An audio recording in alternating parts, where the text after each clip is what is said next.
بسم اللہ الرحمن الرحیم۔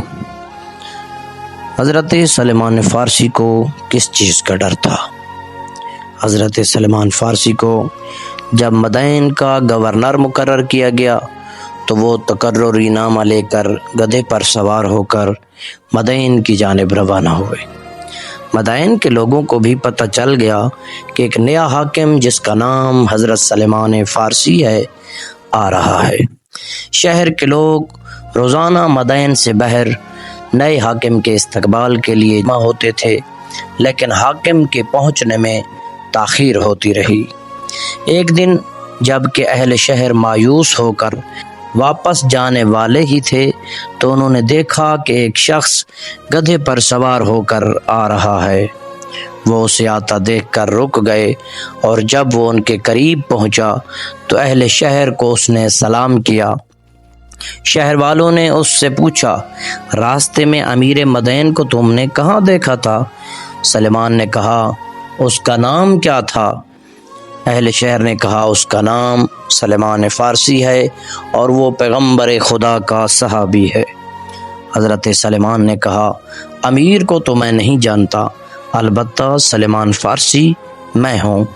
جب لوگ ان کے احترام کے لیے گھوڑوں سے اترے اور ان کی خدمت میں گھوڑا پیش کیا گیا تو سلمان فارسی نے کہا، میرے لیے یہی گدھا بہتر ہے۔ آپ کو دارالامارہ لایا گیا تو آپ نے فرمایا، میں حاکم و امیر نہیں ہوں، اسی لیے میں اس میں نہیں رہوں گا۔ پھر آپ نے ایک دکان کرائے پر حاصل کی اور اسے اپنا دفتر بنا لیا۔ اسی دکان پر بیٹھ کر آپ مقدمات کا فیصلہ بھی کیا کرتے تھے اور احکام جاری کیا کرتے تھے۔ آپ کے دور گورنری کا کل سرمایہ ایک کھال، ایک آفتابہ اور ایک عصا پر مشتمل تھا۔ ایک مرتبہ مدائن میں سیلاب آ گیا، لوگ سامان نکال کر محفوظ مقامات پر منتقل کرنے لگے اور ان پر سخت پریشانی کا عالم طاری تھا۔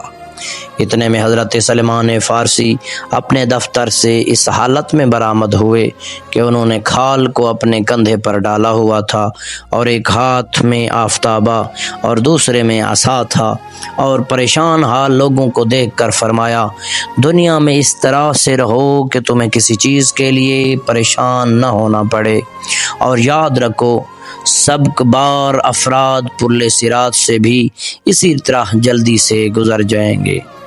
حضرت سلمان فارسی کو اسی چیز کا ڈر تھا کہ کہیں میں دنیا میں اتنے گناہوں کا بوجھ نہ لے جاؤں اور جو مجھے آخرت میں میرے لیے مشکل کا سبب بنے۔ والسلام ورحمۃ اللہ وبرکاتہ۔